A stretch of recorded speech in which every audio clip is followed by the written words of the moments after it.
In this video we're going to be seeing about the fundamental unit of life, just like a summary video. Let's get started.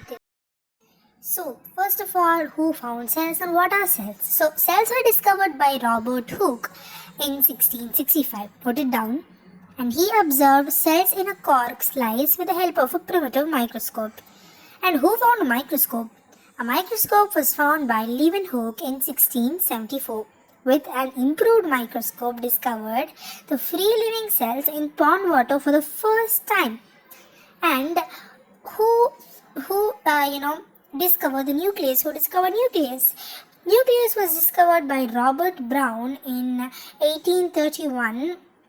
He found the nucleus in the cell.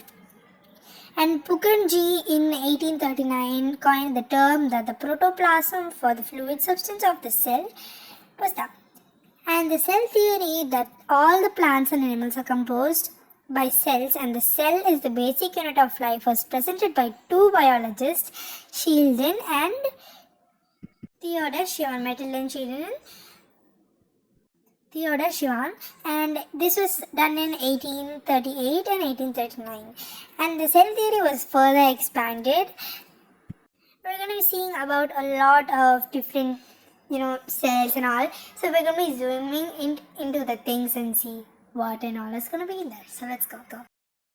So what do you mean by hypertonic? Hyper, you would have heard the word hyper, right? So first of all, let me tell you, if a medium has a lower concentration of water than the cell, meaning that it is very concentrated solution, the cell will lose water by osmosis, and such solution is called as hypertonic solution. So what is osmosis? Osmosis is from lower concentration to higher concentration is osmosis. And hyper means a lot, right? You know that hyper is like active, it's like a lot. So hyper is a lot, you know that. So hyper means a lot. So you can say that the water content inside the cell is more than the water content outside the cell for hypertonic. Okay. And for hypotonic is the opposite. Hypertonic is, it's hyper means a lot. Hypo means low. It's the opposite of hypertonic. Remember that. So you can say that the water content inside the cell is less than the water content outside the cell. That is hypotonic. But isn't there an equilibrium for this? Isn't there anything equal for this? Yes, there is. So if the water content inside the cell is equal to the water content outside the cell, it is isotonic. And the defined, the detailed meanings is in the book, so you can just, check that out too. Now, plant cells, in addition to the plasma membrane, have a rigid outer covering called as the cell membrane or the cell wall. The cell wall lies outside the plasma membrane. And the plant cell wall is mainly composed of cellulose. And cellulose is a complex substance and it provides structural strength to the plants. So what they're telling is, in plant cells, in addition to the plasma membrane, they have another rigid out layer. Plasma membrane and other rigid out layer, which is called as the cell wall. The cell wall lives outside the plasma membrane. It lies outside the plasma membrane, and the plant cell is mainly composed of cellulose. The plant cell is mainly composed of cellulose. And what is cellulose? Cellulose is a complex substance and it provides the cell structural strength to the plants. Okay. Now let's see what is plasmolysis. When a living plant loses water through osmosis, there is a shrinkage or a contraction of the contents of the cell away from the cell wall. This phenomenon is known as plasmolysis. So for example, what is the liquid that floats in the plant cell? It's cytoplasm. The liquid that floats in is cytoplasm, right? So when the liquid comes out, because obviously it's a semi-permeable membrane, whatever things can go out or things can come out. For example, during the process of osmosis, if the water comes out, the water also like the cytoplasm fluid comes out, if the water comes out, all the organelles inside the plant cell will shrink and come to the middle, right? So that the contents of the cell wall get away from the cell wall. So that's what they're saying. And this phenomenon is known as plasmolysis. Cell wall permits the cell cells of plants, fungi and bacteria to withstand very dilute and extreme media without bursting. So the cell wall, what is the cell wall for? The cell wall is, it's like a protecting layer. And what does cell wall do? It allows some substances to go out and some substances to come in, whatever is needed. So the cell wall for the plants and the fungi and the bacteria, what the cell wall does is it helps to withstand all the harsh climatic conditions, let it be. So plants are outside, right? So they don't have protection or something. Like we have umbrella when we're going in rains, but plants don't have umbrellas. But so that they have this cell wall which protects and withstands the external media without bursting. Now, the nucleus contains chromosomes which are visible as rod-shaped structures. They are like rod-like, right? You have seen chromosomes. If not, please Google and check that out, or it's there in the textbook too. So chromosomes contain information for inheritance of characters from parents to next generation in form of DNA molecules.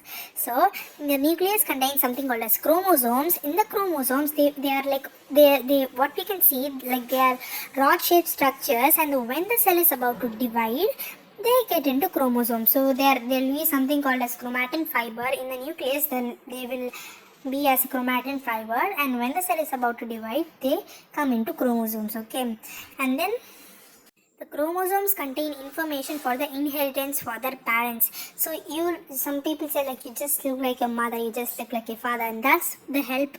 That's with the help of the chromosomes. Okay, and it's pretty much DNA. In chromosomes, there is something called as DNA molecules, and because of the DNA molecules, you will get inheritance characters from your parents. And chromosomes are composed of DNA and protein ribosomes, right? So let's see about the DNA molecules a little more. So DNA molecules contain information necessary for constructing, organizing cells, function segments, and of the DNA cells are called as genes. In a cell which is not dividing, this DNA is present as the part of chromatin material. If the cell is not dividing, it will be as a chromatin material. But when the cell is dividing, this chromatin fiber or this chromatin material, when it will get into the chromosomes, the chromatin material will become chromosomes. And now, what are DNA or genes? So functional segments of DNA are genes. Functional segments of DNA are called as genes. Okay, remember that. And chromatin material is visible as entangled mass of thread, like structures, and like it's like entangled structures of thread. And whenever the cell is about to divide, the chromatin material gets organized. When the cell is about to divide, the chromatin material gets organized and it forms into chromosomes. And in some organisms like bacteria, the nuclear region of the cell may be poorly defined due to the absence of a nuclear membrane. So, the nuclear membrane containing the nucleic acids is called as a nucleolide. Like that simple, right? So, I know you can't understand, but let me tell you guys in an understandable way. So, in organisms like bacteria, the nuclear region of the cell might not be very visible. It's not a true kernel. It's like a before kernel. You have seen prokaryotic cells, but in eukaryotic cells, you can see that the kernel is very well defined. And prokaryotic cells, the kernel is not defined, so it's a non-defined kernel. It's a before kernel. So you go and check that out. See a pic of it. You can't see the nucleus very well. So nuclear region of the cell may be poorly defined due to absence of a nuclear membrane. Because there is not a nuclear membrane, you can see that the cell is poorly defined, and it's so see, a nuclear membrane containing nucleic acids is called as a nucleolide. Okay, what is it? A nuclear membrane containing nucleic acid is called as a nucleolide. So whose cells lack membrane? Whatever cell, if it lacks membrane, it is called as prokaryotes. Okay, whatever cell that might be, if it doesn't have a membrane, if it doesn't have a nuclear membrane, it is called as a prokaryote. If it has a membrane, it is a eukaryote. So what is prokaryote? It's from a word called as pro. Let's split the words pro and karyote. So pro is called as pro is primitive and karyote is nucleus. So that's how this came. It is primitive nucleus. because it does not have a membrane. It does not have a nuclear membrane. The material synthesized near the ER is packaged and dispatched into various targets inside and outside the cell through the Golgi apparatus. Its functions include the storage, modification, packaging of products in vesicles, and it transports the things, and it's like a channel. It allows the transport of substances. Golgi apparatus, it just allows the transports of substances, and in some cases the complex sugars may be made from simpler sugars in the Golgi apparatus, and the Golgi apparatus is also evolved in the formation of lysosomes. It also produces and manufactures lysosomes. Okay. So in endoplasmic reticulum, when the material which is synthesized in the endoplasmic reticulum, it will be packaged and dispatched to various targets inside or outside the cell through the Golgi apparatus. So after the material is synthesized, it will be taken to the Golgi apparatus. Then it will be given to various targets, which they'll be like, you go outside, you come inside, we will need you, or they will go to another cell, they need you, like that. So they are called as vesicles. The particles which are going to molecules which are going to another cell or that cell for a purpose is called as the vesicles in Golgi apparatus, and this function includes storage and modification and packages of products in vesicles. The vesicles are used to, if you see the diagram you will understand, and in some cases the complex sugars may be made from the simpler sugars in the Golgi apparatus, and it's also involved in the formation of lysosomes. Okay. And what are lysosomes? Lysosomes are it's like the membrane bound sacs which are filled with digestive enzymes, and these are the kind of like waste disposal system of a cell.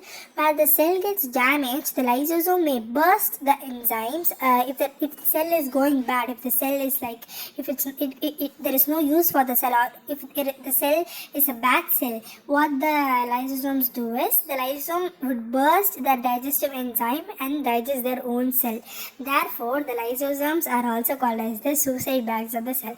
So what are lysosomes? The lysosomes are membrane bound sacs, and they are filled with digestive enzymes, and these enzymes are made by the RER. RER means rough endoplasmic reticulum. Rough endoplasmic reticulum contains proteins, right, which is given by ribosomes, and it contains lipids too.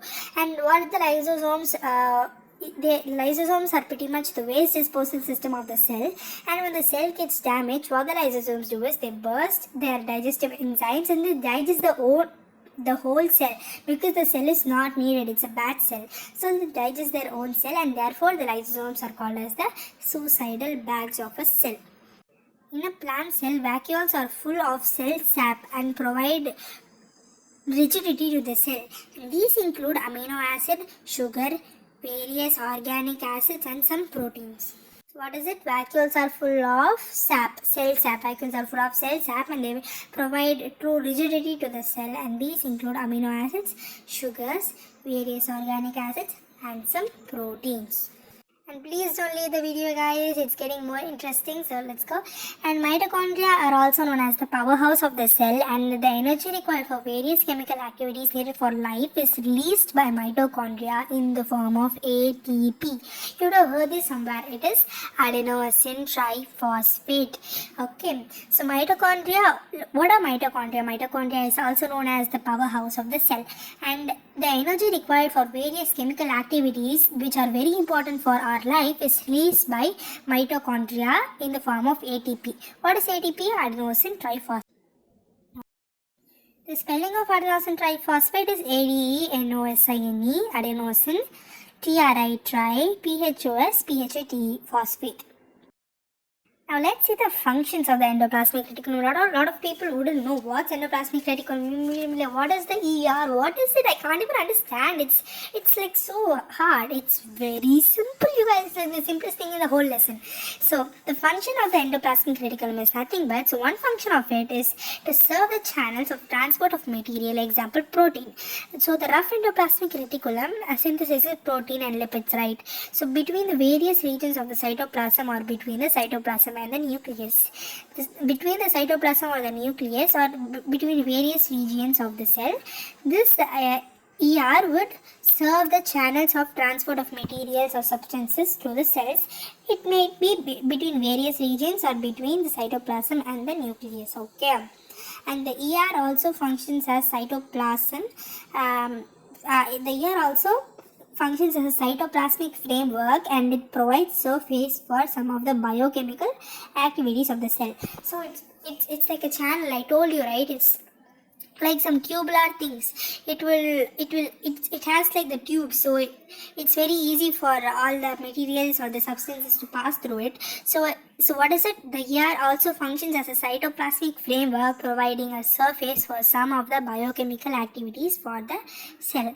And in the liver, cells of the group of animals are called as vertebrates. Vertebrates means any animal which has a spinal cord, right? So any animals which have the spinal cord is called as vertebrates. I'm pretty sure that's what. And so liver cells of the group of an animal called vertebrates. And the smooth endoplasmic reticulum plays a crucial role in detoxifying many poisons and drugs. For example, you are eating a tablet, let it be diabetes tablet. If you're eating it, it's good for you in one way because it controls diabetes, and the other thing, it's bad for you in some other way. It maybe ruins a lot of your cells. It may be bad in any other way. So this smooth endoplasmic reticulum, what it does is it detoxifies many poisons and drugs. Okay, so in liver cells of the group of animals and vertebrates, the smooth endoplasmic reticulum plays a crucial role in detoxifying many poisons and drugs in your body. Got that? We're almost done, you guys. Let's just do meiosis and mitosis. So mitosis is nothing but, you see the last cell division thing, you will understand when you see the diagram. So mitosis is nothing but when each of the mother cell divide into two identical daughter cells, and the daughter cells have the same number of chromosomes as the mother cell. And mitosis even helps to grow and replace the old, dead and injured cells in the organisms. And mitosis occurs in body cells or autosomes or somatic cells. So what is autosome or somatic cells is nothing but other than the sex cells. Everything is called as autosomes or somatic cells. Anything other than the sex cells, it's autosome or body cells, anything. Okay, and let's see what is meiosis. Meiosis, no, it's not meiosis, it's meiosis, sorry. Each mother cell divides to form 4 new cells in this, and in mitosis it's 2 cells, but in meiosis it's 4 new cells, and the daughter cells have half the number of chromosomes, as it's going to be divided into 4. So first 2 will be divided, and then in the 2 another 2 will be divided, so 4. And meiosis helps to form gametes for reproduction, and meiosis occurs in germs or allosomes. Allosomes means sex cells. Okay, and meiosis occurs in germs or allosomes, and each mother cell divide to form 4 new cells, and then the daughter cells have half the number of chromosomes in meiosis, and meiosis helps in the form of gametes for reproduction, and meiosis occurs in germ cells. So we're done with the lesson, you guys, and just go through the diagrams and all your textbook, just to be thorough. So make sure like, share this, and like, share and subscribe, and for more videos, and make sure you guys comment down below which lesson you want the summary for the next.